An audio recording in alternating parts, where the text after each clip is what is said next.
Welcome to another edition of Off Air. It's the new TV chat show from Talk Radio TV. We film it every single Monday. You get to see it every single Monday afternoon. And today, I'm delighted to say, I've got with me Christopher Snowdon from the Institute of Economic Affairs. Christopher, welcome to Talk Radio TV. Thank you for joining us. Thanks for having me. Now, I mean, somebody like yourself who is quite active on social media, quite active in the sphere of politics and culture, I suppose we would say, this must be a real boon time for you because there's so much to discuss, so much to argue about, and so much to kind of be horrified by, I suppose. Yes, there is, and in a way it's nice that Brexit has been kind of half done. Isn't it nice that actually we can have conversations without even mentioning the word? I mean, I've had entire weeks of radio now where we haven't actually said anything about Brexit. Yeah, and the line before the election from a lot of people was, oh, he's not going to get Brexit done, we'll still be talking about it, we'll still be squabbling about it, and I and others said, we won't be. No. We'll leave it to the trade negotiators, and the rest of us can get on with our lives. Exactly. Most people aren't interested in trade negotiations. I dare say there'll come a point later this year when things start to look a bit tense, and they might talk about no deal again. But everyone with any sense knows that that's not going to happen. Isn't it funny now that we're talking about the ports possibly being paralysed by a lack of goods, not from the EU, but from China? Because coronavirus has apparently wiped out trade between China and the rest of the world, well, which actually is a proper thing to worry about. It is. It's a huge problem. I mean, it's going to take a sizable dent out of the Chinese economy and therefore the world economy. So it does look like things, tentatively speaking, things seem to be improving a little bit with the virus. And from what I can tell, it seems to be quite contagious but not very deadly, which is not a bad combination. It's something that we're going to be probably living with for a while rather than dying with, which is probably... Yeah, it seems to be more like swine flu. Yeah, a reasonably good thing. So let's talk about some of the things that have been going on in the last few days and weeks in the political world, because we've got... you've been tweeting quite a lot about the BBC. Lots of people have been tweeting about the BBC, and it's become a major source of conversation since the Sunday Times this week put out a piece saying the government actually does want to not just actively do away with the licence fee, but also wants to really slim down the organisation. Yes, and I am very supportive of them if they want to bring in a subscription model. The BBC is very unpopular at the moment, and opinion does really seem to have changed on the licence fee over the last few years. And some of that I think is perfectly rational. I think part of it is rather irrational. So they've got so many enemies now because everyone thinks that the BBC is biased against them. Yeah. Now, I personally think that the BBC is a little bit biased in a leftwards direction, and that can be seen both in the BBC News bulletins, but also in things like Doctor Who and other shows where you wouldn't expect to see. And it's also certainly biased, or at least certainly, shall we say, weighted in one particular direction. I mean, I was told by somebody in the business the other day, well, of course, you won't get on TV because you're white and male. And there is quite a bit of that going on as well. Right, yes. In terms of being given an actual sort of TV spot. Yeah, they have quotas and they actively discriminate against people. It's simple as that. And whether the news coverage and current affairs coverage is necessarily much worse than Sky's or ITN's, I'm not convinced it is, actually. But we're not forced to pay for Sky and ITN, and that's the difference. No. So the BBC has a lot of enemies. The Scottish nationalists think that the BBC is against them. The Brexiteers think the BBC is against them. The Remainers thought that the BBC is against them, and the Corbynites think, and the Conservatives think that the BBC is against them. And some people would use a kind of argument to moderation, saying, well, if they're getting flack from all sides, that means they must be doing something right. Well, that is a logical fallacy. It is, really, isn't it? Because actually it would tend to suggest that they're getting it all wrong. Well, it suggests that some people will complain about everything all the time. It doesn't necessarily mean that they have a point. So it's not the perception of bias that I think should be driving this. It's simply a matter of fairness. I have yet to hear a single cogent, intelligent argument for forcing people to pay for the BBC in this day and age. Yeah. Now, you weren't convinced by the one from the BBC's internal report, which said that if we get rid of the BBC, then everyone will be reading fake news from Russia, which was a remarkable statement, I thought. It's a strange thing to say about their competitors at Channel 4 and ITV and Sky. I mean, there used to be a pretty good argument for having a licence fee, and that was that there was a massive free rider problem, and that anybody can tune in. It was, in the true sense of the word, a public good. It was non-rivalrous and non-excludable. Non-excludable means that you couldn't stop people from enjoying it, and non-rivals means that the amount I watch doesn't affect the amount anybody else can watch. And that used to be the case when people were getting their television through the aerial.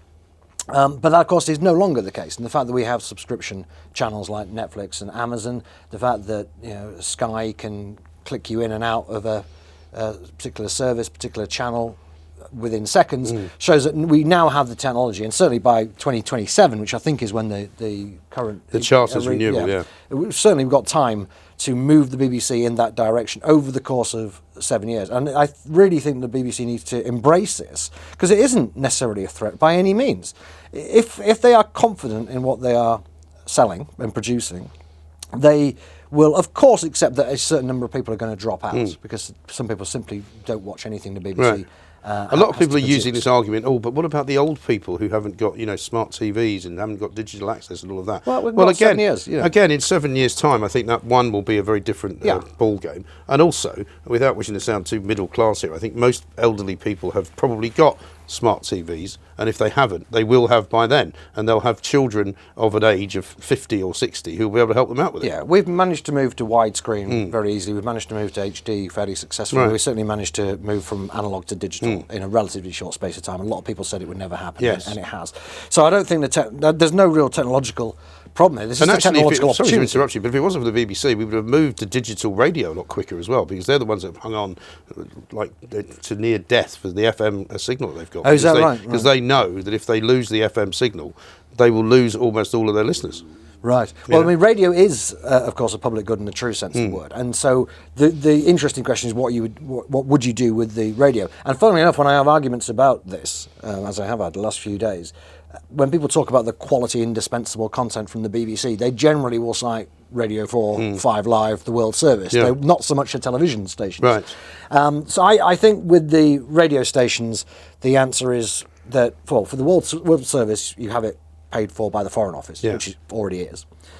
And you can, with the other stations, either you would allow advertising on them, or you would have it paid for by the taxpayer. I think basically just do what is most popular. Yeah. Maybe we should have a referendum about it. Well, maybe we should. We should have a referendum about each individual BBC local station. But they have 61 radio stations in this country, right? In addition to all the national ones. Yeah. They've got, and I rail about this all the time, because for me, it's a commercial thing, whereby it's impossible to have a commercial speech station in this country that makes money because of the BBC. And it's not because of Radio 4 or because of 5 Live. It's because of things like BBC Radio Derby, or BBC Radio Leeds, or Sheffield, or Sussex, or Surrey, or West Midlands. There's so many of them, and they're producing all this output which is financially unsustainable. However, somebody suggested to me the other day on my show, actually, why not make it like the American model, where you've got sort of NPR, National Public Radio, which has affiliate stations, and people can make contributions to it should they wish to, either in a subscription form or just as a donation. I used to live there, and they used to have, once a year they'd have a sort of a sales drive, effectively, a telethon. Yeah. People might find that a bit distasteful, but it works, and people can, and crowdfunding works now, so you could raise money. There are several. There are lots of models. There are 3 or 4 different options here, all of which are better than the current one. You can have adverts on there, which people are fairly used to on radio stations. You can have government funding if need be, if it's really popular with the public. You can have the PBS model, and you're right, I was in America when they were doing one of these drives. I assumed it was a constant thing. I'm glad to hear it was only once a year, and it is kind of annoying, but it's not much more annoying than having adverts on. There are 3 or 4 perfectly good models to pick from. With TV, though, it's just dead simple. If you don't want to watch it, you shouldn't be forced to pay for it. Exactly. And when you look at people's arguments in favour of it, when you get past all the guff about public service broadcasting and the indispensable soft power of the BBC, the argument really just boils down to, I like it and I want you to subsidise it. Yes. Right. It's no different to subsidising the opera or anything like that, as far as I'm concerned. It's an elite of people who have something that they've always had, that they really quite like. They don't care if you don't want it, you should still pay for it, because that's a public good. And lots of these people are the sorts of people who get commissioned to do a series on something by Radio 4. Or they got a friend who has a dinner party who wants to be commissioned to do something, and there is, as much as it's quite a small number of people, there's a real interesting battle, I think, being drawn up here between Boris Johnson's new government, his cabinet, what we've seen happening in the last few days about some of the advisors that he's brought in, some of the advisors he's kicked out, and this kind of war of attrition that he's having. Because part of this Sunday Times story is about not just the slimming down and the kind of the casement of the BBC, but it's about reinventing it almost and making, for example, now ministers are telling Radio 4 and the Today Show, we're not going to go on your programme because it's too biased. And that can't be sustained, can it? No, you wouldn't have thought so. Every time I watch Newsnight, they say, almost as a catchphrase now. We asked somebody from the government to come on, nobody was available. How long can that go on? Because I guess here's Lewis Goodall to give you the point of view of of the Labour left activists. You'll know much more about the rules and regulations on this I do, but you've got to produce balance, right? Yeah. So if you haven't got a government spokesman on, you can't really have somebody from the Labour Party on. No. Or if they do, you've got to have somebody, I don't know, from a think tank. But that's another interesting thing that I found during the election campaign, and it's more, I think, in America the case than perhaps it is here, but people having these conversations about, balance is not the definition of listening to everybody necessarily. It's about being a journalist somewhere. I mean, it was described by someone in America to me as this, if somebody over there tells you it's raining, somebody over there tells you it's not, why don't you look out the window and tell us the truth? And that's kind of where we should be, but we're not really there. Where we are is in all kinds of conversations about transgender, about, wacky ideas that some new government advisors may have. It's all about, that's a terrible idea. We can't represent that. So in order to not represent that, we better take the complete opposite view, which in order to explain to everyone is just as normal as that view. Do you know what I mean? It's almost like a game of sort of double bluff. That, this is the most minority view we can find, but we're going to give it as much weight as the majority view over there. Well, I think it would depend on the example, perhaps. But I don't necessarily have a problem with that. I mean, I want to hear a plurality of opinions in the media. I don't agree with the BBC's stance on certain issues that we will only put one side of it because the other side is just on the wrong side of history. Yeah.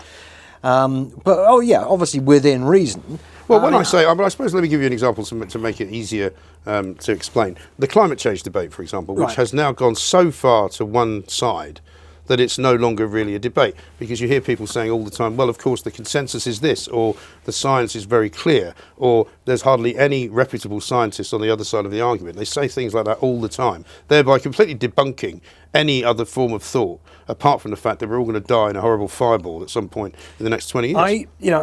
I'm not going to comment on issues of science, but you can certainly think of some scientific issues which are just simply considered settled. And it would be weird to have somebody from a small minority of people who just disputes it completely. Yes. The problem I have with the BBC on climate change is they've kind of moved from this position, which, as you say, is kind of controversial, of the science is settled, therefore we're not going to have anybody putting an opposing view, to the policy is settled, and we're not going to have anybody putting the opposing view to that, right? So and that's where there's goes, been a kind of mission creep there, in which it is now just assumed that net zero is the goal, that Greta Thunberg is right about everything, and that the Overton window is really narrowed on this issue of policy. And so if you have kind of a more free market approach, which the IEA does to the climate change, and there are all sorts of ways of dealing with this problem, and also there are all sorts of serious problems with the idea of going net zero that need to be raised. We need to have a public discussion about this. And this idea that we should all be driving electric cars, which is quite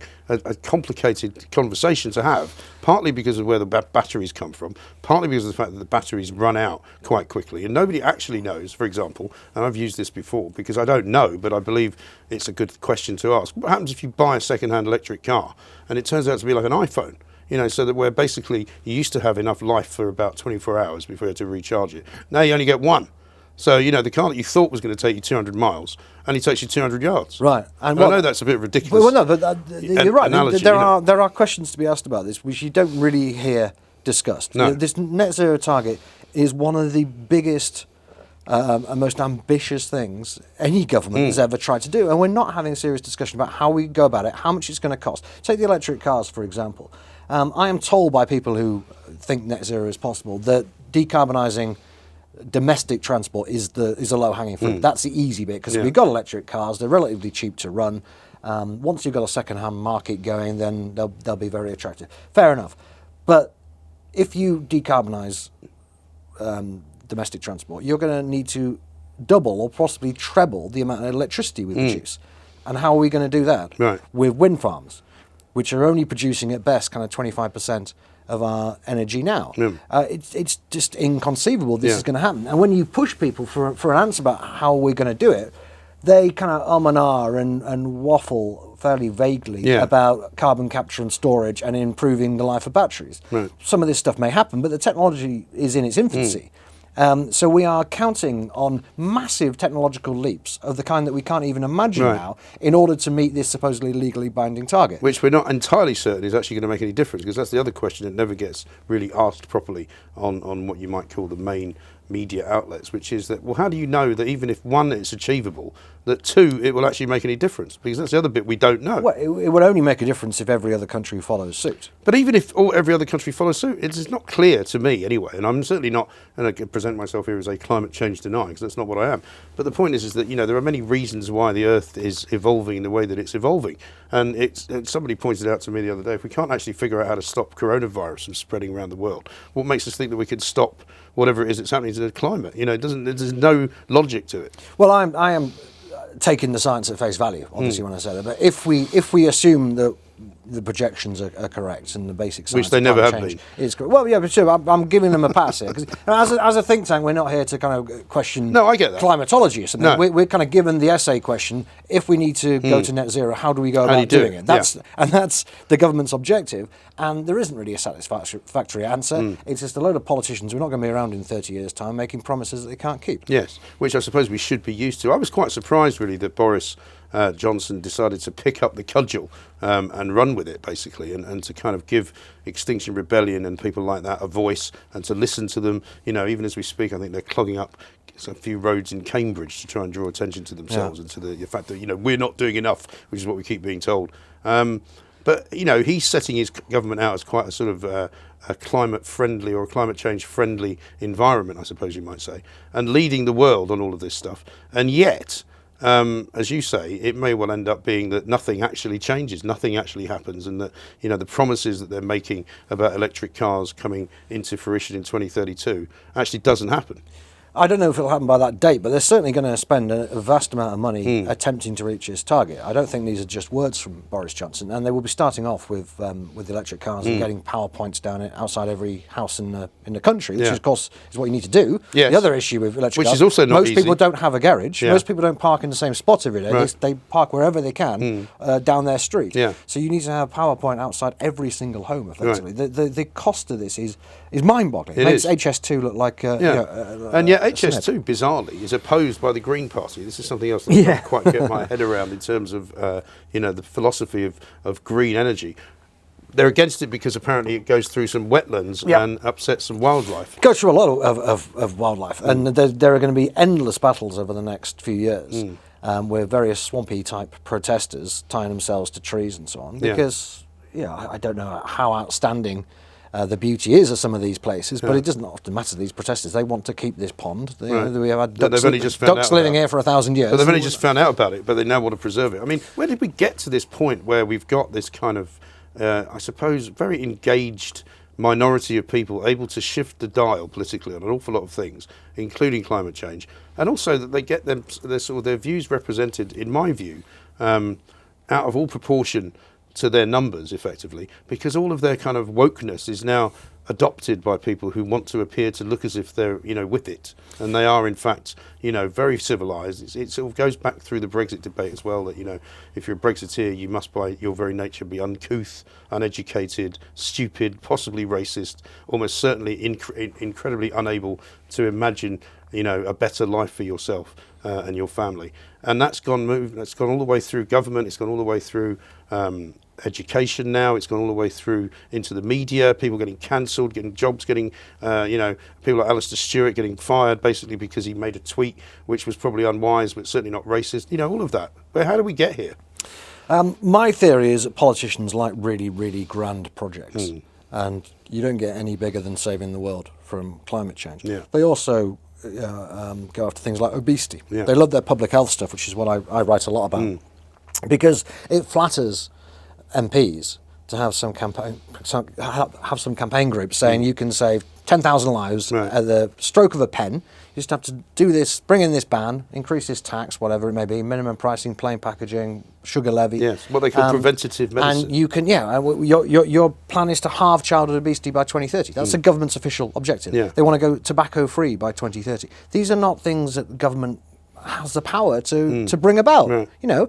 It doesn't, with the best will in the world, they cannot reduce childhood obesity by 2030. They could start measuring it properly. That would do it quite easily. But I mean, that aside, these are grand projects, and they can't really do them. But by God, they love the idea that they could. Yes. And also they hate the idea of anybody disagreeing with them, because whenever I've had a conversation with any of these nanny state types and they say, well, why wouldn't you want to end childhood obesity? It's like when Bill Clinton said, let's put an end to poverty. And everybody went, hurrah! Yeah. Let's put an end to poverty. Well, how are you going to do that? And he didn't, guess what? He didn't do it. Yeah. But everybody got behind him. And if you in any way questioned that it was a pointless activity, you were immediately sent to the naughty corner. Right, because you're then pro-poverty, Because right? you're obviously pro-poverty, Yeah. in the same way that you're called, you must be pro-rape gangs if in fact you are questioning those people who are being critical of the police in Rotherham, or critical of the police, because that's another one of these ridiculous subjects which people focus on in a way which they don't focus on anything else on. And those who say that the police were in the wrong, which they were,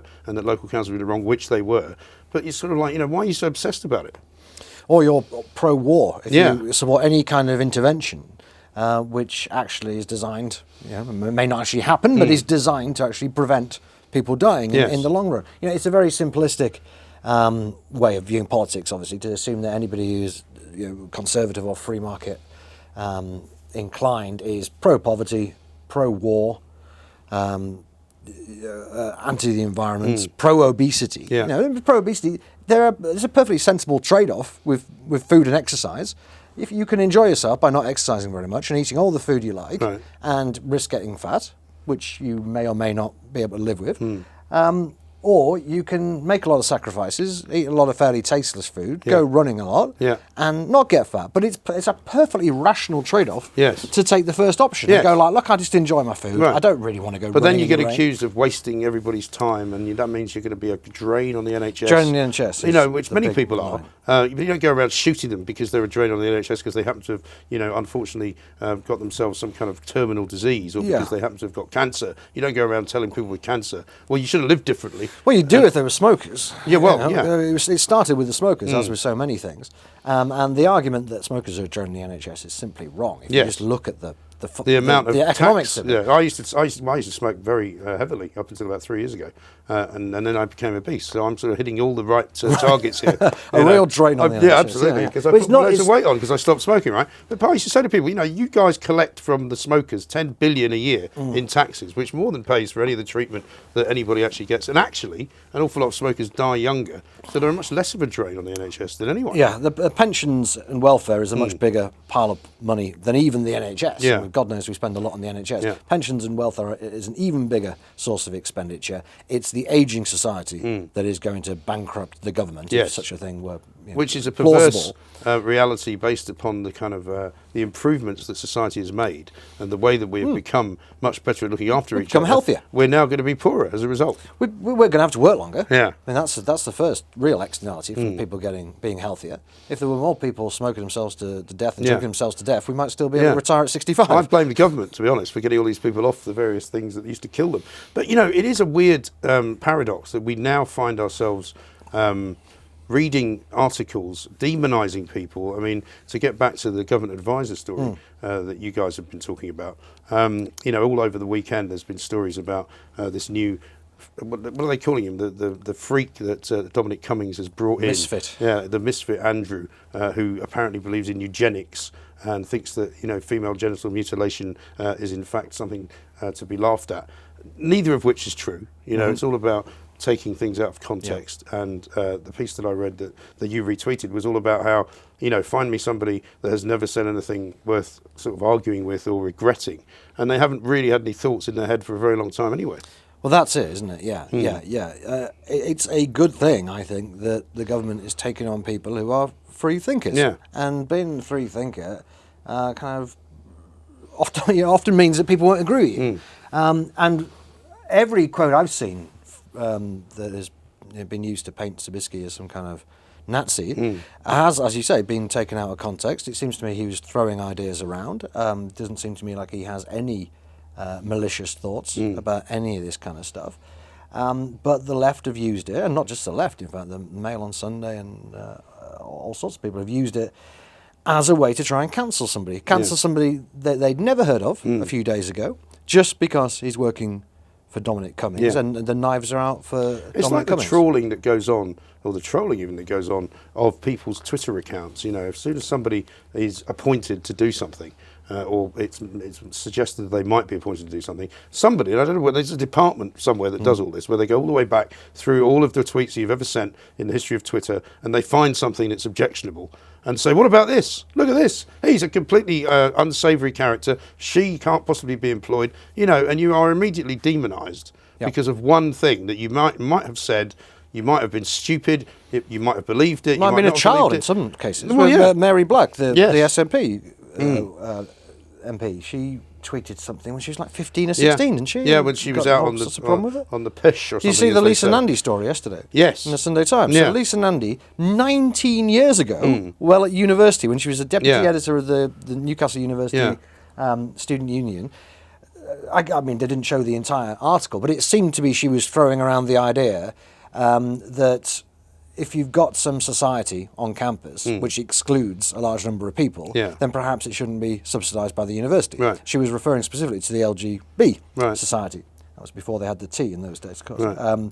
And there was no suggestion that she was homophobic or anything like that. She was just saying, well, we wouldn't allow this if it was like the Catholic group and they only allowed Catholics in. She was throwing around the idea. Maybe she was right, maybe she was wrong. But it was 19 years ago. Well, also, did she not do some kind of weird sort of Deirdre's photo casebook type thing, which somebody, I think the Sun did I didn't see that quite a few years ago, where she ends up in bed with her best friend. And I mean, it's all very silly. Oh, she was in the photos? Yeah. Oh, she's part of the story. Yeah. Because I think it's something to do with the student newspaper. But I mean, for God's sake, it doesn't mean that she can't ever then become the leader of the Labour Party just because she did something when she was a student. It's nonsensical. There is a horrible schoolyard vibe going on these days in which people just want to destroy your life. Yeah. I mean, simple as that. They want to get you out of public life, and they enjoy doing it. And it's very much a bullying feeling, is that they get a buzz for a few days of hounding somebody until they sometimes literally kill themselves. Yeah. Well, as we've seen with Caroline Flack, now nobody knows precisely what the circumstances were that made her think that was the only thing that she could do, that's the only thing she had left. But I mean, I find it fascinating that since her death, all sorts of different groups have been blaming somebody. Like her own management are blaming ITV. ITV are blaming the police and the CPS for producing the show trial that they say that they wanted to have. Some people are blaming the newspapers. Some people are blaming social media. How about you don't actually blame anyone? And, you just accept that sometimes tragedy does happen to people and it's not necessarily anybody's fault. Well, that's right. And also there was an irony in that you had half of Twitter going around yesterday saying, isn't it awful the way we hound people and we should be kinder to other people? And the other half were going after Andrew Zabiskie and trying to destroy his life. Right. And also, by the same token, saying that we should be kinder to people and then attacking other people for not being kind. There's a sort of slightly bizarre irony to that. There is indeed, yeah. But it's all part of a censoriousness which is genuinely very troubling. Yeah. Now, I think the Andrew Zabiskie case will blow over. And it's not terribly important in the great scheme of things. But it might have the effect that people like him who were thinking of applying to be one of the sort of the weirdos and the cranks and the unusual people coming into government might just say, do you know what, it's not worth it.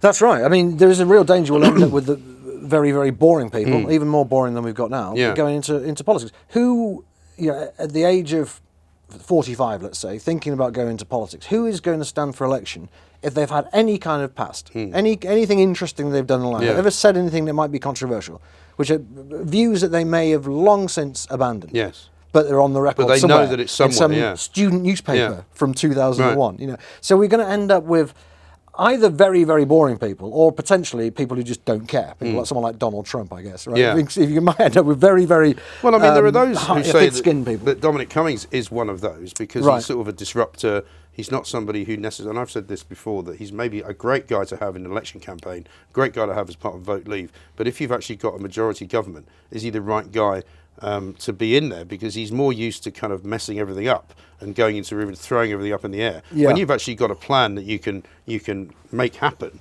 maybe he's not the right guy. Well, I don't know. I mean, I don't know him. I've never met him, but I know that he, for many years, has wanted to reform the civil service, and I suspect he has a plan that's a bit more well thought out than simply going in there and sacking a load of people and throwing his toys out the pram. So I assume and hope that he knows exactly how he wants to restructure things, and I guess the resignation of Javid and the idea that he was going to bring number 10 and number 11 closer together, I think that was part of his plan. Yes. So I think the civil service does need disrupting, and I think it would take somebody like Cummings to do it. So I'm quite glad he's there from that point of view. And the fact that he and the Prime Minister have stood by Obesity today is a very encouraging sign, because you mustn't give in to these people. There's too many people who get hounded with these witch hunts. They give in, they apologise, they delete their Twitter, they resign from their jobs. The best thing by far, and it's easy for me to say, I've never been on the receiving end of one really, but the best thing to do is maybe turn off Twitter, don't look at it for a couple of days, but otherwise ignore it, because it will be gone. And in a week's time, most people won't remember Andrew Zabisky's name. Twitter has a very, very fast turnover time. It's because it's, I've likened it to, remember those old Hammer horror films where you get the Dracula's castle scene and all the locals are outside with the burning torches and they're standing there for a while, and then suddenly something happens over there and they all run over there with the burning torches. And that's kind of what Twitter's like for me. What? They're all after somebody, and then something else happens and they all go after them. Yeah, as I've been speaking, I've been trying to think of examples of people being cancelled. And I can't remember very many. I can remember Toby Young and so. But someone is cancelled twice a week, right? Yeah. But I can't remember any off the top of my head, because it's just one to another. We move on to the next thing.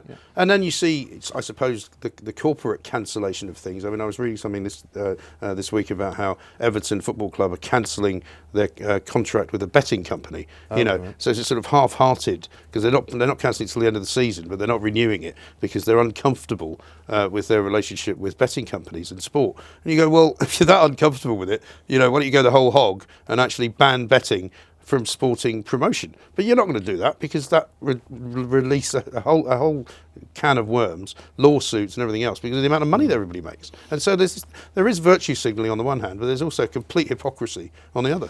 The cancellation thing, if we can call it that, is most troubling, because at the heart of it, most of the time, for most of the individuals involved, it is a matter of not having that person on the television or radio putting forward their point of view. That's what they really want to do. Yes. A lot of lefties have a go at the IEA, and every time anybody from the IEA is on TV, there's a whole lot of people on Twitter going, what are these people are doing? Don't they always ask you who funds you? Who funds you? Unless they say who all your donors are. Yeah. Unless you say who all your donors are, you shouldn't be allowed on television, which is a rule that doesn't apply to anybody else apart from the IEA, apparently. No. And so they're up in arms every time anybody from the IEA is on there, even if they're saying something perfectly moderate and uncontroversial.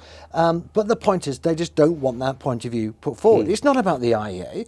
If somebody else came in, the Adam Smith Institute, anybody who's putting forward that point of view, they will look for a reason to cancel them, to get them off. And it won't work, because the BBC is obliged to put forward two sides of the same argument. So it's just an endless kind of whirlwind of destruction going after people. But it's not for a legitimate reason. No. Behind it is a desire to return to your echo chamber, to only have people on the television who's saying things that you agree with. And we have become that, haven't we? Much more so than we ever used to be. I remember Andrew Neil saying a great thing once when he went over to America, and it must have been during maybe the last election campaign, as we were about to enter another one. And he said, I watched 2 television programs when I was in America. One was on Fox News, where 4 people sat around a table and discussed how brilliant Donald Trump was. And then I watched the other one on CNBC, which had 4 people sitting around a table telling everybody how terrible Donald Trump was and all agreeing with each other. He said, why don't you just do one show with 2 from each and actually have a proper debate? And I would hate to see Britain becoming that place, but even as I say that, I know that, as you say, most of the mainstream kind of TV channels are more left than they are right. Here at Talk Radio, we are considered to be more right than left. But I wouldn't want there to be a kind of, 2 separate places where only people that agreed with us came to. Yeah. And it's wrong to even say that, because there's plenty of people at Talk Radio who don't agree with everything I think any more than they would with you. But I would hate there to be a media kind of landscape in which 2 different sets of people existed separately. I wouldn't have thought there'd be a huge demand for that in Britain. I could be wrong. I think this is more of the cultural difference between America and Britain. I think, aside from your real partisans, most people... I think there's more of them. Your median listener, your median viewer. Yeah, you're right, there probably is more of them. But there's still a lot more of the people in the middle who just essentially want entertainment. You want both sides of an argument. Yeah. And I know, from working for a think tank, that the media wants somebody who is going to put that point of view very, very forcefully, usually towards the more extreme end of the argument, is not going to be seeking consensus particularly. So it will be, someone like me against Owen Jones, let's say, right? And then you watch the sparks fly. And that's partly because you want entertainment, but also because you want clarity. Yes. You want to be clear that, and these as are you say, two probably, opposing views. whenever they watch two people going at it like that, they might agree with some parts of both arguments. They might do. Who knows? Who knows? But I mean, not in my case though. I don't think I can agree with Owen Jones about anything really. Right now, I struggle to find many areas. He's got a bit quiet lately. I haven't seen him around for a while. He blocked me years ago. So Did he? Oh, he blocked me ages ago. Yeah. But I mean, there is this beast which is the media that needs feeding constantly, and there is a lot of it, And so no matter how many people, talking heads that some people may like or dislike, there's always going to be a spot for them somewhere. Yeah, with 24-hour rolling news. And it's a good thing, let's be honest. It's a good thing for organisations like the Institute of Economic Affairs. Yeah. We get our message out there on a more regular basis because there is this plurality of media. And even going back to your 61 BBC radio stations, we do a lot on regional radio stations. I'd never know how many people are actually listening to it. But there's a lot of opportunities for people because there's so much time to kill. And do you think at the end of this year, when we end up moving out of the European Union properly, 31st of December, that we'll all be sitting here going, yeah, Boris did pretty well? Or do you think we'll all be sitting there going, he never did what he said he was going to do? Ooh, I don't know. I mean, there's bound to be compromise in the trade negotiations. Something like fishing, for example, I can see getting fairly hairy. It seems to me like the EU wants a lot more than Michael Gove is prepared to give. So I think it's inevitable there'll be some kind of a stabbed in the back narrative from Brexiteers. I'm not convinced we actually will fully leave on the 31st of December, I have to say. I wouldn't be surprised if we push it on another 6 or 12 or 18 months, just under the withdrawal agreement, not no deal. I think no deal's just never going to happen. But under the existing withdrawal agreement, I think we could plod on for quite a long time. So yeah, people will always be disappointed on one side, but I think we will be basically fine. I think we will prosper. I'm planning on reading at some point Ian Dunt's book, What the Hell Do We Do Now? It's called something like that. Do you know, I haven't even managed to finish reading one of his tweets about a book. I mean, I was hilariously enjoyed the other day that he tweeted out that he'd somehow missed the target for his book and he'd overwritten it. And so now it's going to have to cost $24.99 instead of $19.99. Oh. And I thought to myself, well, for a guy that writes tweets that are about 100,000 words long, I'm not surprised you couldn't write to a brief. But I'm gonna read his book about a year after we properly leave. I'll read his book. I'll reread Dan Hanan's book, What Next, and I'll see who was nearer to the truth. Yeah, I don't think it's going to be done, funnily enough. Mr. Snowdon, thank you very much indeed. We'll be back next week with another edition of Off Air.